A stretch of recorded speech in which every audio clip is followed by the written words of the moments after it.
On today's show, the Cleveland Cavaliers are at the quarter mark of the season, which is crazy. So let's take stock of where the Cavs are at. Thanks again for making Locked On Cavs your first listen every day. Remember, we are free and available wherever you get your podcast. Today's episode is brought to you by Sweatblock.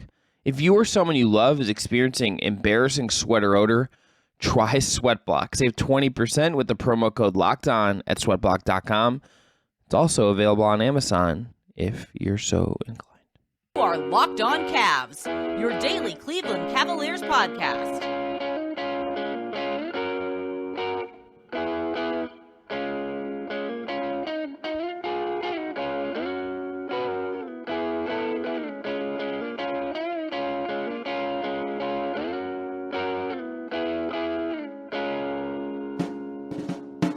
All right, the music you heard on the way in is from our friends at Astro Radio. Check them out on Apple Music or Spotify. My name is Chris Manning. I cover the Cavs and the NBA at large for places like Diamond UPROXX and SB Nation for the Sword. That man over there, his name is Evan Dammarell. He is the proprietor of Down Euclid, also at fearthesword.com. All right, 21 games into the Cavs season. That is 1/4 of 82. That means we are 1/4, Evan, of our way through the Cleveland Cavaliers season. So what we are going to do, math, love math. Not really. I'm really bad at math. So what we're going to do on today's show. You both, brother. Well, don't even mention that I have a degree in engineering. Yeah, doesn't mean I'm good at math. The slight dyslexia that runs in my family really was fun with DiffyQ. So we'll leave it at that. Yes. So today's show and Friday's show, we're going to do a taking stock of where the Cavs are at the quarter of the season mark. Now, you're going to say, oh, they play Wednesday. That could change things. If one game drastically changed something for how we're going to discuss some of this, that would be like a really bonkers one game. So, like, I would imagine Evan Mobley's holding up the Wilt Chamberlain piece of paper with the 100 written on it. So yeah, or Donovan Mitchell hits like 35 threes or just something like just every shot he takes, like just something ridiculous. It's a game of NBA 2K My Player kind of situation. Or like it turns in NBA Jam and like the sport breaks. Like that was what it would take for us to change, I think, sort of what we're going to get in this episode. So this first episode, in segment 1, we're going to go over the state of where the Cavs offense is. Segment 2, we're going to go over state of the Cavs defense. In segment 3, we're going to discuss who the Cavs quarter season MVP candidates are and who our picks would be. Second episode, we're going to give out a bunch of awards, including best bench player, defensive player of the year, biggest surprise, big like things of that nature. But Evan, let's start with the offense. Let's run through some numbers. Cavs are 9th in offense for the year, according to the Clean to the Glass. They're at 114.8 per 100 possessions.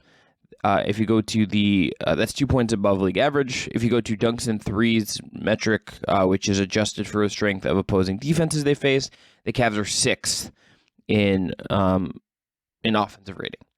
The Cavs are minus.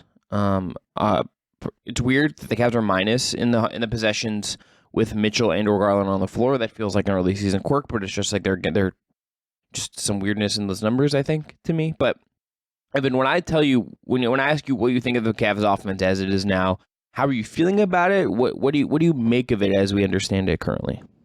It's still a work in progress at the end of the day. I think you're starting to see more of the flashes of it kind of functioning a little bit better because Evan Mobley and Donovan Mitchell were more or less forced to get comfortable with each other for the beginning of this quarter of the season because you're lacking Jared Allen for some parts of it. You're lacking Darius Garland for the better part of the beginning of it.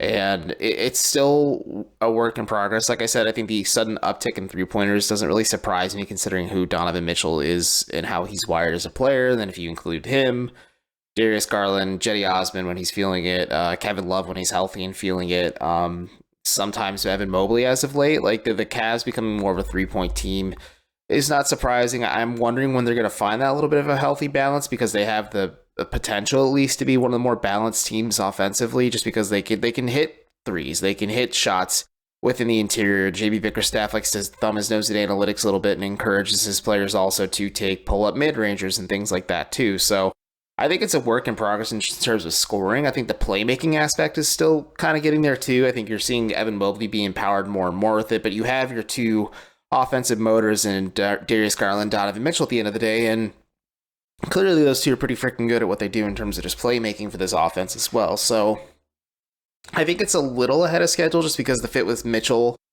was kind of forced to be seamless when Garland went down, but I think it's been a bit more seamless than I expected. And you're seeing some growth from Evan Mobley now in the later half of this first quarter of the season. So we'll see where it goes from here. When we talk about this maybe at the midway point, maybe they're a little bit different, but I think we're starting to get a little bit of an idea of what does work, what kind of doesn't work for them. And it's Isaac Okoro in the perimeter still, but there's still some kinks to iron out for the Cavs, and I still don't think they're like at their true final form yet either. Yeah, like, so this is, it's just go to raw points per game, like they're 14th in that, they're at 112.9. That is like 0.1 above league average. This is not a team that like is among like the league's overall kind of just, you know, like goes at it and is just going to get into, you know, really high shootouts with teams. Like, that's not how they play. They don't play at a particular, I think this team is sort of a slower pace. I don't think of this team unless they get out on the break in certain instances of having like a particularly explosive brand of basketball a lot of the time. And you mentioned, and I think just with the roster, like you have 6 guys in Lopez that are playing regular minutes or in some capacity on some nights. Robin Lopez, Isaac Okoro, Lamar Stevens, Jared Allen, Karis LeVert, and Evan Mobley, who are just above or in the bottom, or just above the bottom third, or in the bottom third in terms of 3-point rate for their position. Going with this at first when you mentioned Robin Lopez and Lamar Stevens, I was just like, okay, so 2 non-factors on offense, and then you threw in Jared Allen and Evan Mobley. I'm like, okay, where's he going with this? Yeah, just a Chris little meaner, but like they have a bunch of guys who don't take a lot of threes relative to their position. Like even Mitchell and Garland, who are very good 3-point shooters, are below average in rate. Like, and I know threes aren't everything, and that's very clearly like how they not play, but I think that's notable in terms of their overall raw output, in terms of their spacing at times. I don't even think the process is really bad. I think overall it is largely work. They're an efficient unit. I think there are some things to work out. I don't think a Mitchell and Garland are even like fully like in sync yet. It's not like meet your turn, my turn in the way we've seen it with like LeBron and Kyrie, right? Like for a Cavs specific frame of reference. But I don't think that Kyrie. Right. Oh, Jesus. But I don't think we have figured out like, I shouldn't say we. I don't think we have figured out what the best way that they are going to work together is. Like, I don't think if you look at them playing together, I do not think they have like fully like found the right way to bounce off each other and really pass to each other in impactful ways. Like, and that takes time. I was talking to Brennan Clean from Locked On Suns about this because he wrote a Donovan Mitchell piece for Dime that people can go read. It was good. And he's like, it took 50-something games for Chris Paul and Devin Booker to figure out how to really like pass to each other and get integrated. Like, that's just going to take time. And like Garland missed time. So like, I think this is also kind of like a work in progress, if that's that's just kind of where I'm at. Yeah, I agree. I think it's a work in progress. I still don't think we've seen the final form, and I think, like you said, to Brendan's point, it's a good piece. I did read it, and the fact that it did take Chris Paul, who's literally the point guard, one of the greatest point guards, if not the greatest point guard of all time, at least of this generation, you can make that argument for sure. It took him time to gel with Devin Booker, who certainly is a multifaceted player, but like at his core is just a shooter, and you think like, oh, those two can figure it out pretty quick. Like, no, there's like obviously the base level they probably figured out, and like we'll talk about Mitchell and Garland. Like at the base level they've kind of figured out a couple things, but now they got to get into the minutia and figure out like the finer details to kind of figure out like how do we accentuate one another so it doesn't turn into buddy ball, as Chris kind of mentioned, where it's like my turn, your turn kind of stuff, where they just play within the flow of the Cavs offensively. And maybe it's a little bit of basketball socialism too, where like you maybe get random outbursts because guys are just benefiting off playing off of Mitchell and Garland being in harmony. But I think that's the next step for Cleveland, just in terms of the backcourt, and then ditto for the front court too. And you have Allen and Mobley rather in the fold there too. So you have to figure out a lot of things still for Cleveland, but they're in a good place at the end of the day. And I think if you're JB Bickerstaff, if you're Kobe Altman, if you're anybody within this Cavs organization, you're a lot more reassured. Obviously, like in your heart of hearts, you make this trade 10 times out of 10 for Donovan Mitchell, but like you feel a lot more reassured that obviously it's still not championship or bust this season, but maybe you're slightly ahead of schedule than you maybe have initially expected. Kind of similarly to last year, but obviously just way different impacts in terms of just like what Mobley brought to the table and what Mitchell is bringing to the table now. Yeah, and less surprising, I would say too. That's fair. Yeah. Just because last year was like so shocking. Evan, the one thing I will say as we end this segment that feels odd to me is kind of is a slight change in their shot profile year over year. So like last year, the Cavs were 5th in terms of shots at the rim. They're at 20th this year, and they're taking way more mid-range shots, including particularly short mid-range shots in that 4 to 14-foot range. And it's like not Mitchell driven. Mitchell is taking a career low number of shots in the mid-range, like in the short mid. Like so, it is not a Donovan Mitchell fueled like adjustment. That was like when I looked at the numbers when I was prepping for this, and that's what I saw. And I'd seen this before, and I was like, okay, it hasn't changed. My instinct was like, okay, this is perhaps Mitchell driven, and it's not. So I don't like know if it's spacing based. I don't know if it's like Jared Allen is just not having the same offensive season and he's missed some time. Like I don't know exactly what this is, but like if honestly, if you're saying, okay, what is the story of how the Cavs improve on offense and become a more efficient unit? I think it is just like they up the volume of shots at the rim and like make a lot of them because they have a lot of big guys and they figure that out. And even if they don't get all the way to 4th in terms of shots at the rim rate, like getting to 10th would make sense based on their personnel and could like kind of keep some of this efficient, or they just make open shots that they did make the night against Toronto. And also the numbers, I know like you had mentioned cleaning the glass. Does dunks and threes account for garbage time as well? No, dunks and threes just adjust for like strength of schedule. So like when the Cavs are like a little different in that rating, it's because it said, okay, they perform well against better defenses. Okay, that's so. You have a healthy selection of games where the Cavs have played bad teams during this opening quarter stretch. They've played good teams like the Celtics and the Raptors and the Bucks. They've lost to the Bucks twice. They've lost to the Raptors twice. They squeaked out 2 wins in overtime against Boston, which are 2 of Boston's 4 losses up to this point this season. Like, and Boston's like really good. I feel more and more confident with my pick of them making the finals. So. Oh man, that team is ridiculous. And they don't even have Time Lord yet. But it's just this Cavs team has shown some mettle in terms of they're able to hang with teams, but they clearly have some flaws they need to work on. And the reason I asked about garbage time is, at least over this last stretch when they play the Bucks and they lose Jared Allen for the majority of that game, and then they play the Pistons and the Raptors, there's a lot of crappy basketball being played by the Cavs. And I was just wondering, like, how all these numbers are taken into account, but the fact that like they have had some bad games due to injury or just because like they're lacking in offensive personnel, that they're still kind of solid across the board is pretty encouraging for when this team is fully healthy at the end of the day. Yeah. All right. After the break, we're going to come back. We're going to go to the side of the ball I think it's pretty clear to say the Cavs are better at, defined by in a lot of ways. That's how kind of their efficiencies would sort of that's the story those tell. But first, we have an ad read, and Evan is going to tell everyone about it. You're absolutely correct, my friend. Today's episode of Locked On Cavs is brought to you by Sweatblock. Christopher, not the Chris sitting next to me, wore his sweater every day to school, even in the hot Texas summers to try and hide his sweat.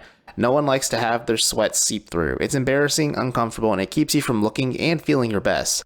Chris can now wear any shirt without sweating thanks to today's sponsor, Sweatblock. Christopher was able to fix his problem with Sweatblock, and Sweatblock wipes are great. They're invented by a doctor and they're guaranteed to work, or you don't pay for them. They call it the Sweatblock Dry Shirt Guarantee. If Sweatblock doesn't keep you dry, you get your money back. If you or someone you love is experiencing embarrassing sweat or odor, try Sweatblock risk-free today. Save 20% with promo code LOCKEDON at sweatblock.com. They're also available on Amazon if that piques your fancy too. All right, we're back here on the Locked On Cavs podcast. I'm Chris Manning. That's Evan Dammarell. Let's move on to the Cavs defense. Evan, Cavs are fourth in defense with a defensive rating of 110.1 per cleaning the glass. That's a factoring out garbage time. They are third in defensive rating adjusted for strength of the offenses they face per dunks and threes. So they were ninth in that category in dunks and threes last year.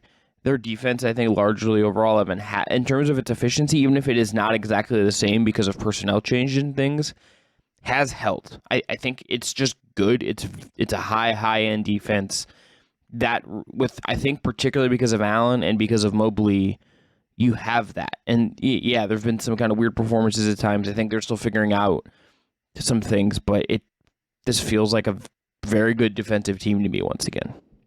Yeah, it is a very good defensive team once again, and I think when we to break down awards and like who's the most valuable player, like this is where you can make a legitimate case for Jared Allen, because he really is the anchor of this defense and just how it functions. Because yeah, Evan Mobley's gotten a lot better. I think he's gotten better as of late protecting the rim, but I don't think that's his core essence as a player, at least right now, just because he just doesn't possess the size to bang with some of the bigger centers. Like as of we're recording this, the Cavs have yet to play the 76ers, so I'm interested to see how Evan Mobley defends Joel Embiid with Jared Allen still out against the 76ers on Wednesday. So it's another test for him, but like this Cavs team's been very good defensively. Like you said, Chris, like this is a defensive first team. This is their sound identity. I think JB Bickerstaff and this Cavs team in general say like they want a lot of their offensive opportunities to be converted from high energy defensive plays. We saw it against the Hornets the other night when Evan Mobley grabs a defense, or also he's rather an offensive rebound, but he was still able to box out the Hornets, and then he kicked it back out to Darius Garland, or when he blocked Terry Rozier and just turned it into a rebound and then a fast break opportunity. Like you're seeing a lot of that from the Cavs,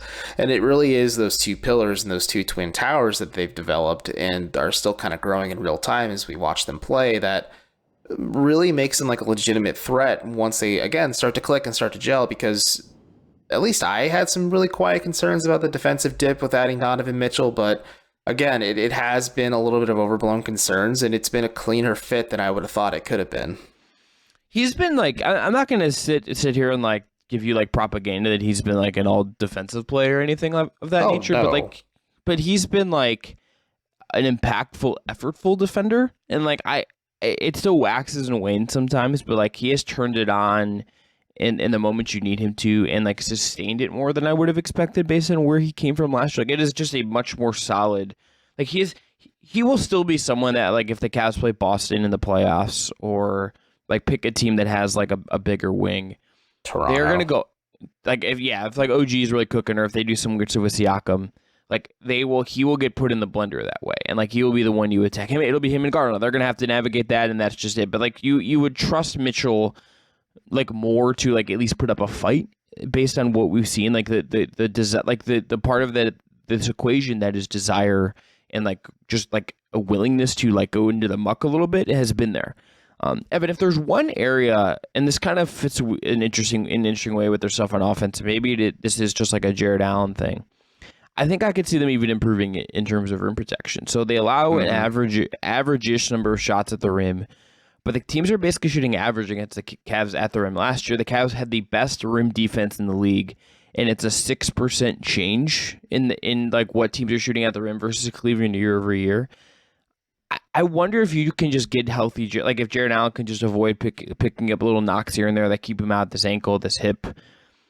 Like I think that probably just gets better kind of on its own, and like you can kind of take that as like a more solid thing. And there's probably an adjustment in there for like the take foul rule and stuff like that is just generating like rim looks, right? Like there's probably just some of that where like you're just getting a couple clean more a game that like slightly tweaks a percentage. But I just kind of wonder if like you get Jared Allen back, you go back to having that kind of stout interior defense with two like 7 foot really long arms in there, and that in itself just gets to what it was last year.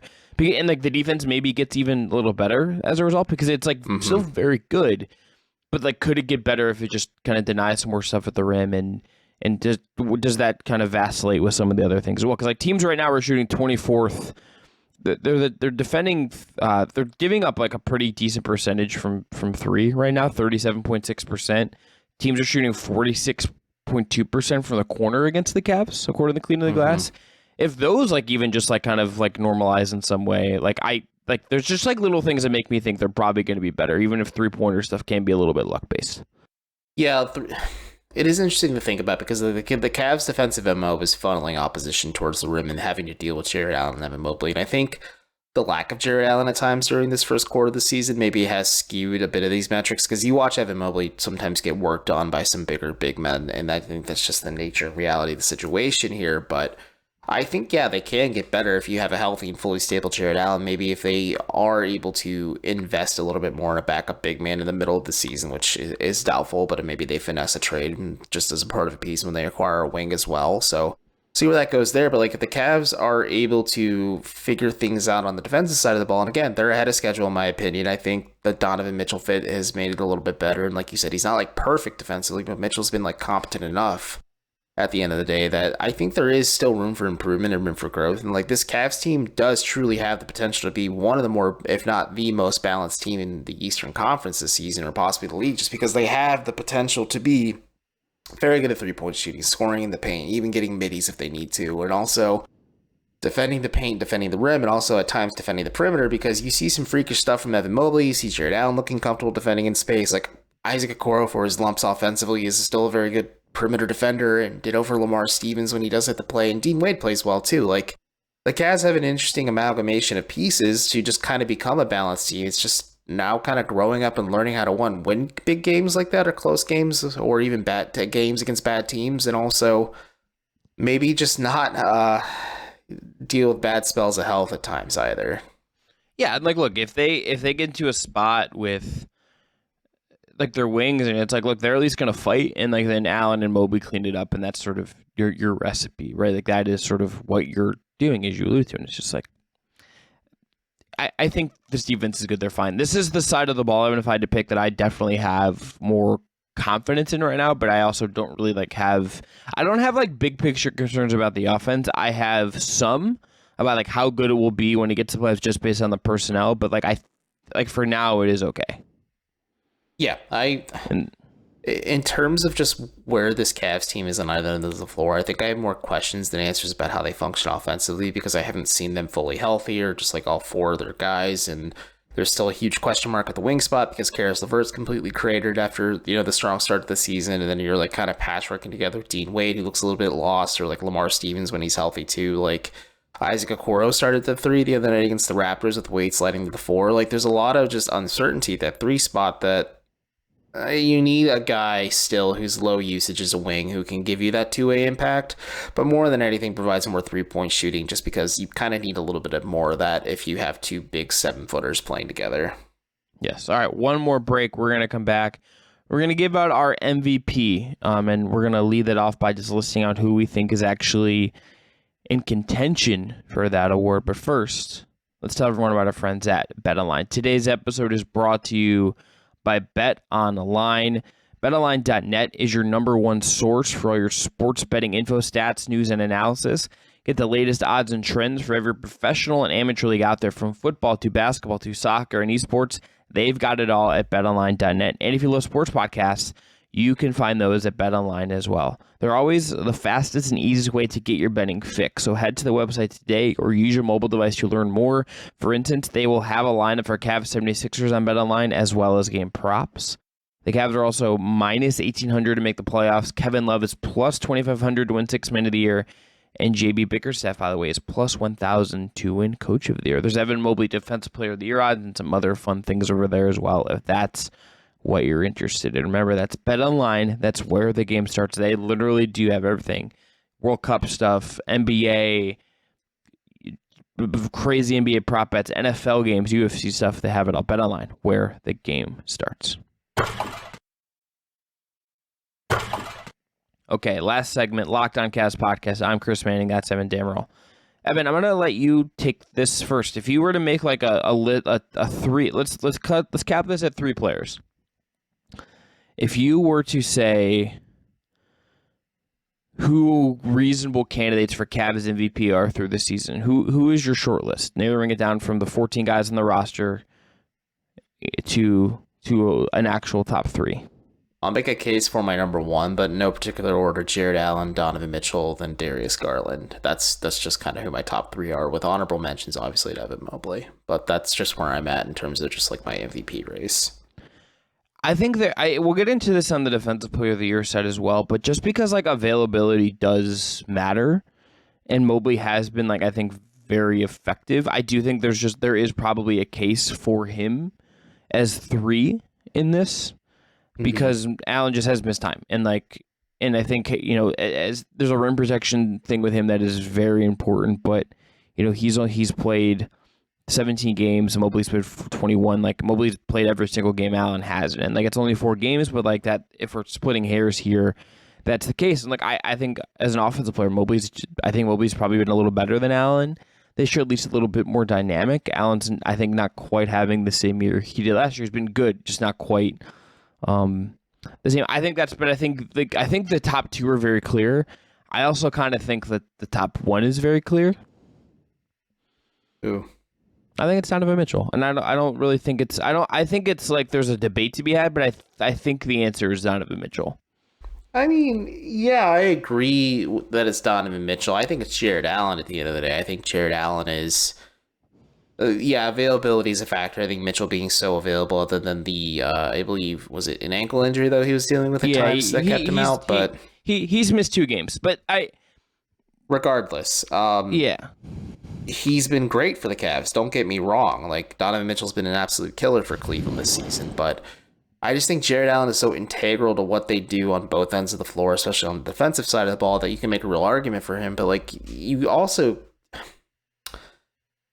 can't ignore how hot Donovan Mitchell was to start the season. I even wrote a very long form piece for Down Euclid about it, about how, like, yeah, he should be an early season MVP candidate, like, you know, with respects to Jason Tatum and Luka Doncic at the end of the day too. And I still think Mitchell is kind of in that pack. I think maybe Pascal Siakam should be in the conversation as well too. Just, we'll see how the season goes. But Mitchell played out of his gourd to start the season, and you saw that his motor just would not cool off. And even against the Raptors, like, you still saw him trying to be confident in his shot, even though OG Anunoby kind of shut off his water for the better part of the evening. So I think you make a case for either of them. Maybe MVP is Donovan Mitchell. I'm kind of thinking this out in real time as we talk about it, but I think it's just Jared Allen, because like, this Cavs team just seems to lose their edge quite a bit when it comes to what they're missing with Allen, and Allen's a little off this year, so maybe that's part of the issue too. I think it's the nagging ankle issue ever since we had a listener point out that he's been kind of looking a little off since the preseason, and you thought the same, but I don't know. I agree with you, actually. It's Donovan Mitchell. I'm thinking it out now in real time, just like what the Cavs were last season compared to now too. Like, if the Cavs were facing some of these situations down the barrel this year without Donovan Mitchell, they would be closer to 500. And I don't think they would have that hot of a start if Darius Garland is out for the first handful of games this season, if there is no Donovan Mitchell here. Here's Donovan Mitchell's just kind of raw stats as of right now. 19 games. He's playing 37 minutes a night. Shooting 48% from the field, 41% on threes, taking 9 threes a game, shooting 55% on twos, 88.2% from the line, 5.8 attempts per game, 5 assists against 3.1 turnovers, 4 rebounds. I mean, he's averaging 28.9 points a game. He was averaging 30 for a large stretch of the season. He very well could end up averaging over 30 by the end of the year. He's averaging 6 more points per game than Darius Garland at the given time. He's averaging 14.9 more points than Evan Mobley. Jared Allen's at 13.5, having a nice season. But like, if you're talking like, for me, the way I'm defining MVP is just like, if this is a guy that is, I think, been the engine of the offense in a lot of ways, at least the scoring engine. You go through all your various metrics, like league wide, I think he's having like a border around a top 5 offensive season of any player so far. He's rating out as like a top 10 player so far on like various stats that you can look at and take those for what you will. They're not the gospel, but like, they're part of kind of my thought process on some of these things. I think the defense's effort, and that has mattered, which we touched on. He's just like kind of, I think, been like the defining flow of the team, and maybe that's because he's new, but he is like, I think actually like, I think he's like in the race for like to have like a top 5 MVP finish. I think he's like a step behind some of the very, very high end guys. But I think in terms of what he's been for the Cavs, he has been the lead, and is just having like a crazy good offensive season in particular. I think it's like him. If I was like, my ballot itself would be like Mitchell and then Garland, and then I would say like, you could convince me of like a couple that either Allen or Mobley at 3. But I think it's when I started doing the prepping for this, it's just like he was in pen at 1. There's just, I can't find like I couldn't think of a case like narrative wise. I couldn't think of a case like based on the numbers. I couldn't think of a case based on the play that wasn't Donovan Mitchell to this point. I think you're making a fair argument at the end of the day. Like, Donovan Mitchell's just been really great for the Cavs, and I think, again, like, the Jazz are coming back down to earth with Lauri Markkanen still kind of killing it out there for Utah, but like, if Lauri Markkanen is pretty much your main sacrifice, because Ochai Abaji's not getting even a sniff at the court for the Jazz, and Colin Sexton is kind of just flatlining as a player. He has plateaued quite a bit, and we'll see what he is also, maybe without Jordan Clarkson there, and like the Jazz kind of jettison off a lot of their veterans too. But the Cavs have to feel like they're the biggest winners in this trade. Like, I think you can kind of punt on several years of draft picks. I know you unloaded your clip for the best available superstar at the time, because it's between him, Rudy Gobert, and